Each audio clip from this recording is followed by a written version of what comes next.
Hi everybody, today we'll talk about how to fix or how to solve not launching on Roblox. To know how to fix or how to solve not launching on Roblox app, you should just go to settings as you see and you can click. Here you can click on apps, default apps, app settings. Then you will enter to the window or to the app of Roblox and you can click here. After that you can click on first stop and you can click OK. Then you will enter to the window of storage.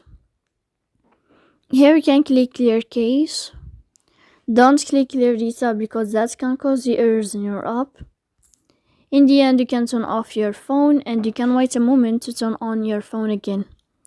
So please don't forget to support us by like and subscribe. See you next time in another video, and thank you for your attention and your watching. Goodbye.